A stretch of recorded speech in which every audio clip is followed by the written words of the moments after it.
Before you fall in love with a pool, a fireplace, or a view, let's get clear on exactly what you're looking for in a vacation home.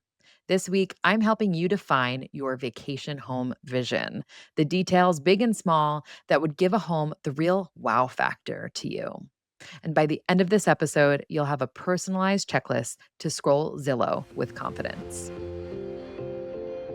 What if your 401k came with a fire pit and a lake view? That's the question that inspired it all. I'm Katie Klein, and living in New York City meant buying a home felt impossible. So I decided to flip the script and buy my second home first. When I'm not there, it doubles as a short-term rental, covering its costs, building equity, and even turning a profit. And best of all, it gives me a place to vacation for free. What 401k can do that? Every week, join me as we hear from real people who've done the same and experts who can help you do it too. If you thought owning any home, let alone a second one, was out of reach, this is the show for you. This is Second Home First. Hello, everyone, and welcome back to Second Home First. I'm your host, Katie Klein, and I'm just really excited to be chatting with you today. Last week, you discovered my sincere love of Post-its. Oh, yes, I am obsessed. Post-its are my love language.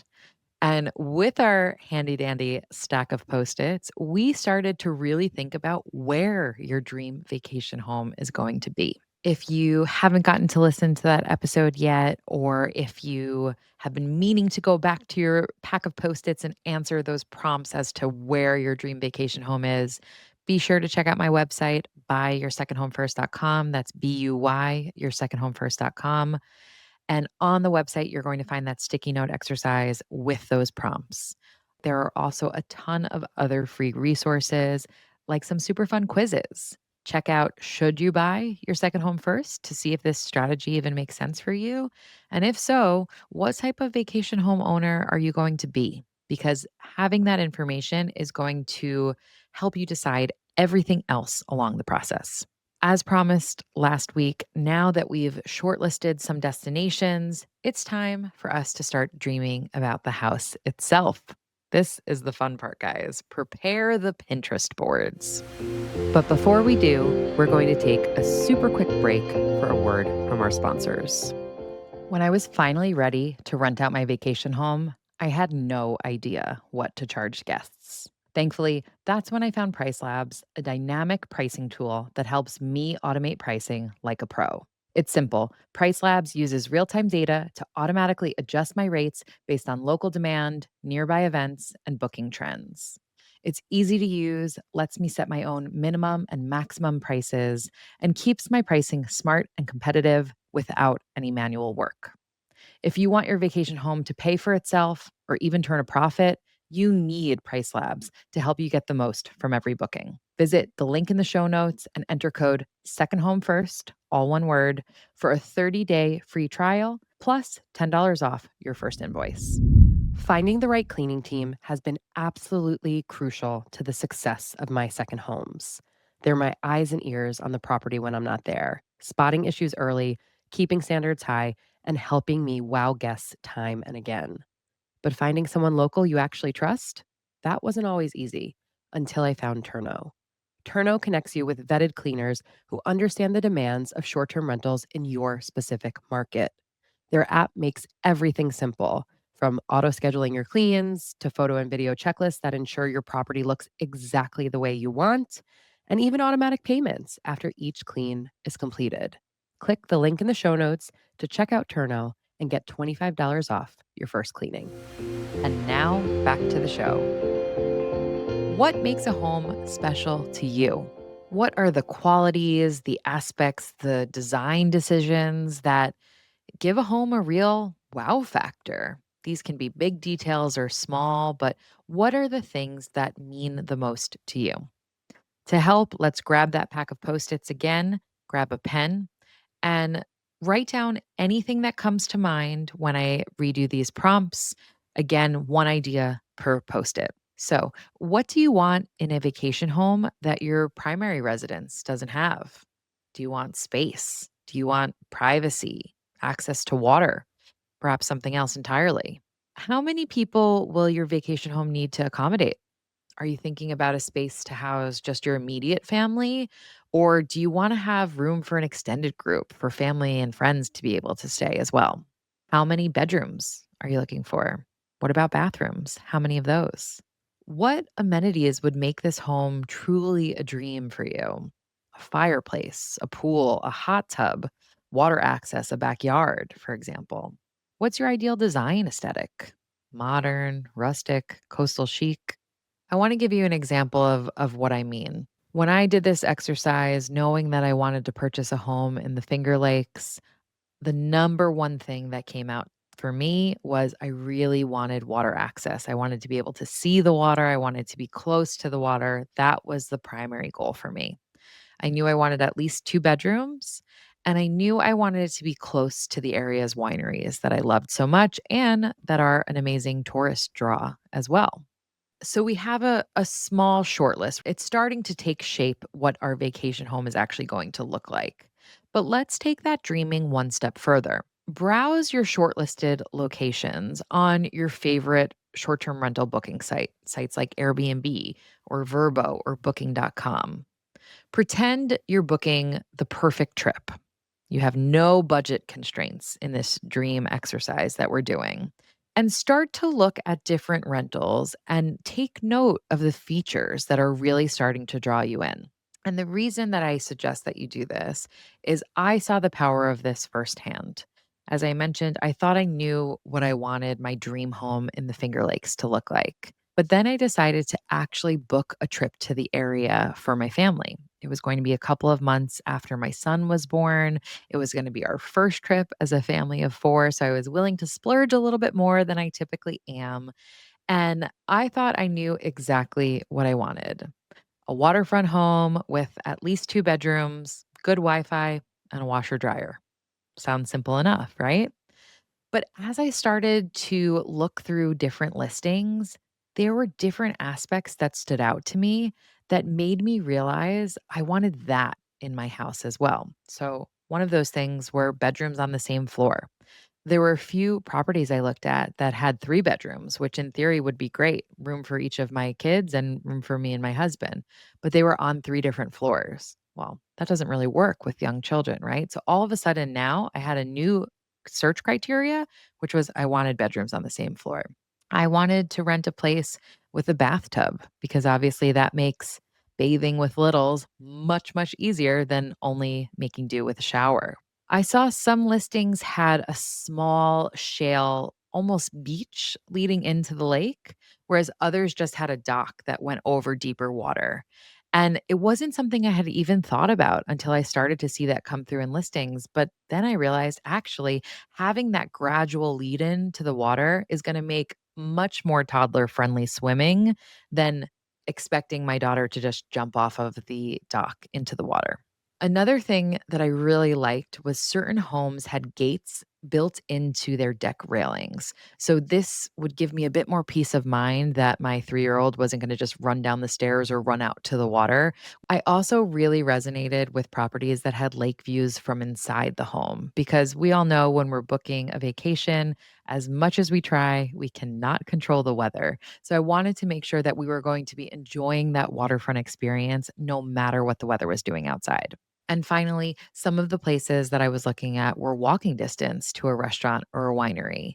And even though originally I knew I wanted that close proximity, seeing that certain rentals had the ability to walk places all of a sudden jumped to the top of my list of a criteria that I would really enjoy in my own vacation home. We'll be right back after a quick word from our sponsors. Interior design is one of my favorite parts of buying a second home. I love creating a beautiful space. But let's be honest, staying on budget, managing orders, tracking deliveries, and juggling countless retailers can get overwhelming fast, which is why so many hosts turn to Minoan. With Minoan, you can shop more than 180 brands you love all in one place. That's brands like Crate and Barrel, Samsung, Anthropologie, Article, Casper, and so many more. They give you access to better than trade pricing, something typically reserved for professional designers, allowing you to save on every purchase. They keep every order, delivery, and receipt organized in one clean dashboard. And the best part, there's no membership fee, no subscription, no catch, just a streamlined approach with big savings. Once your second home is set up, Minoan can even make it shoppable. Your place basically becomes a four-walled influencer. So after guests spend a weekend obsessing over your couch or those sheets or that coffee maker, they can scan your QR code and order the exact same item for their own home. You earn a commission, no extra work required. To furnish smarter, visit minoan.com/second home to sign up and receive a free $25 in credit. You finally bought your dream vacation home. Now what? Your goal is for it to pay for itself, but between managing bookings, guest messages, and cleaners, it can feel like a full time job. That's where Lodify comes in. Lodify is a comprehensive vacation rental platform that makes it easy to manage and market your second home, even if you're just getting started. From syncing your calendar across Airbnb, Vrbo, and Booking.com to automating payments and guest communication, Lodify simplifies it all. It's built for beginners and comes with free one on one onboarding to help you get up and running fast. From now until December 4th, Logify is running their big Black Friday sale, offering 65% off their yearly and bi yearly professional and ultimate plans. Check out the link in the show notes to make your second home start working for you. If you're listening to the show, I know making memories with family and friends is super important to you. And that's why I'm excited to introduce you to Flightographer. Flightographer connects travelers with local photographers in more than 350 destinations around the world. But it's more than just a photo shoot. It's a way to capture meaningful memories and experience a place through a local's lens. When I look back on past Flightographer photo shoots I've done, I don't just see pictures, but special moments preserved. I remember the feeling of that day and the story behind every shot. Whether you're celebrating a milestone birthday, a family vacation, or a special getaway to your second home, Flightographer is there to capture the moments you never want to forget. To book your own Flightographer shoot, visit the link in the show notes and use code SHF25. That's S as in second, H as in home, F as in first, 25 to get $25 off your first shoot. And now back to the show. After you've done your search on Airbnb or Vrbo or Booking.com, make sure to write down anything like the examples that I just gave that you really enjoyed, that you really want in your own vacation home on individual post its as well. And now this is where Post it Mania begins. You have a stack of post its of what you want the home to look like and where you want the home to be. What I suggest next is to find a blank wall in your house and stick those post its in a vertical line. If you are planning to buy your vacation home with somebody else, make sure to include them in this process as well. Because what you're going to do is put the most important criteria at the top of that list and the least important at the bottom. Okay. So you have to debate, you have to go back and forth and say, I really want a fireplace. Well, I really want a pool. Which one is more important, right? And put them in a line from most important to least important. And then once you've done that, we're going to draw a metaphorical horizontal line through that list where anything above it is a non negotiable and anything below that metaphorical line is a nice to have. And that is really important because when we start to look for properties, when you are ready to buy, do not waste your time looking at places that are missing your non negotiables. You want to make sure that you're finding a place that really hits the mark on what you're looking for. But the nice to haves can become a bit of a point scale for you. So if a place that you look at has 5 out of 10, that gets 5 points. If another place that you look at has 7 out of 10, that gets 7 points. And all of a sudden, you have a quantitative way to look at a really emotional purchase. One thing I want to mention about nice to haves, just because a home doesn't have certain of your nice to have criteria now doesn't mean it automatically gets disqualified. In fact, what I would say is look at the home to see if it has the potential to add those nice to haves. For example, I mentioned earlier how having a bathtub makes bath time easier with my young children. Well, if a home that I love doesn't have a bathtub, I want to look at, does that bathroom have enough square footage that I could add a bathtub? And then when we look at finances, I want to see, do I have enough space in the budget that I could afford to add a bathtub? And actually, then all of a sudden, I've got another tick in my nice to have column. Another example is the deck gates that I mentioned. Just because a home doesn't have one, I could easily add those in. Maybe the railing needs to be replaced anyway, and therefore I can add them in when I do that. Or maybe there's just space to add temporary ones in the meantime. In last week's episode, I took you on a tangent, explaining how I struggled to plan my wedding when my husband and I first got engaged. And while, yes, that was partially because I'm a self proclaimed commitment phobe, it was mostly because I had no idea what I wanted my wedding to look like. I had never spent time dreaming about it. So when we started to tour wedding venue after wedding venue, I left each beautiful space unsure if I had found the one. Well, as embarrassing as it may be to admit, it was this exact sticky note exercise that changed everything for us. My husband and I did this together, writing down all of our ideas, sticking them to our kitchen wall, and debating their rank over a glass of wine. From that day forward, we wouldn't waste our time touring a wedding venue if it didn't have all of our non negotiables. And our nice to haves became an important point scale for us, giving us an analytical way to vet an expensive and emotional purchase. It's exactly the same with buying a vacation home. This is the biggest purchase that many of us will ever make in our life. And it's also a highly emotional one. When you walk into a home, when you start touring properties, you're not just seeing an investment, but you might be seeing a tire swing where you envision your kids having a great time, or a barbecue or a fire pit that you see yourself and your friends gathered around laughing the night away. These are big emotions that are tied to this. So we want to make sure we are giving ourselves a really quantitative way to determine if a property that we are looking at is the right fit for us or not. I also feel like this purchase is particularly daunting if it is your second home first, because conventional advice has told us that there's one way to do things: get good grades, go to a good college, get a good job, get married, buy a home, pop out 2.5 kids, get the golden retriever and the white picket fence, right? But we all know that times are changing.